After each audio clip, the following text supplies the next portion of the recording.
I started my night shift at St. Jude's Hospital just like any other. The fluorescent lights hummed their usual dreary tune.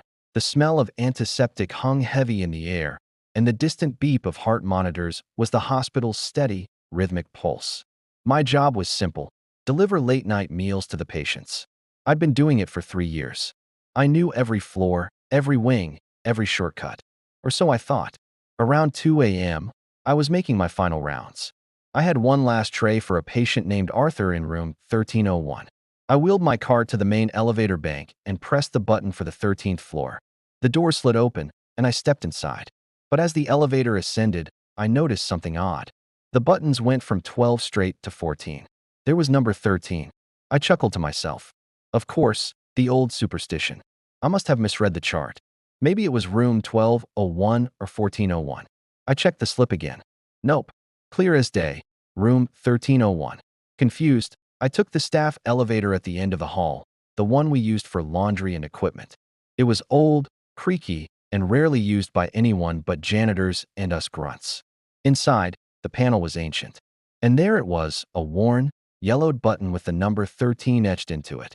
My curiosity got the better of me. I pressed it. The elevator shuddered and began to climb, groaning in protest. It felt slower, heavier than usual. When the doors opened, I wasn't prepared for what I saw. This floor was nothing like the rest of St. Jude's. The walls were a sickly yellow, peeling in long strips. The lights flickered erratically, casting dancing, distorted shadows down the long corridor. The air was thick and stale, carrying a faint, metallic scent like old blood. There was a profound, unsettling silence, broken only by a soft, rhythmic dripping from somewhere down the hall. My heart hammered against my ribs. This place felt wrong, ancient, but the room numbers were there, painted in fading black. 1300, 1302, 1304. I started walking, my rubber-soled shoes making no sound on the grimy linoleum. I found room 1301. The door was slightly ajar. Hesitantly, I pushed it open. "Arthur," I whispered, my voice trembling. The room was dark, but a sliver of moonlight from a barred window illuminated a figure in the bed. An old man, skeletal and pale, with eyes wide and unblinking. He was staring at the ceiling. A tray identical to the one on my cart sat on his bedside table, untouched, with food that looked like it had been there for weeks. "He doesn't eat much," a voice rasped from the corner. I jumped, spinning around. A nurse was sitting in a chair, shrouded in shadow. I couldn't make out her face, just the old-fashioned, starched white uniform. "He just waits." "Waits for what?" I asked, my throat dry. She chuckled, a dry, rattling sound. "To be discharged, of course. We're all waiting. But the doctor never does his rounds on this floor." A cold dread washed over me. "What do you mean? What floor is this?" "The 13th floor," she said, as if it were the most obvious thing in the world. "Where they put the ones they forget. The ones who don't get better, but don't leave."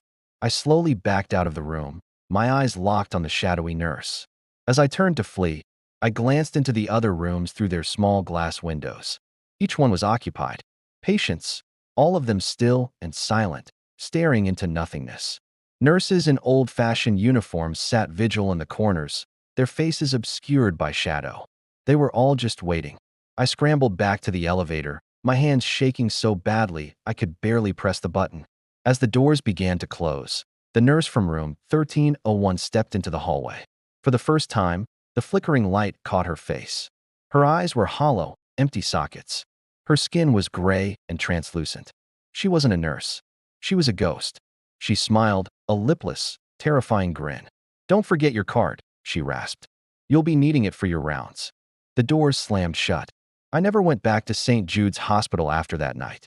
Sometimes, I wonder if they ever found my cart. Or if it's still up there, on the floor that doesn't exist, waiting for a delivery boy who will never return. Thanks for watching. If this story sent a chill down your spine, hit that like button and subscribe for more tales from the dark. Stay safe out there.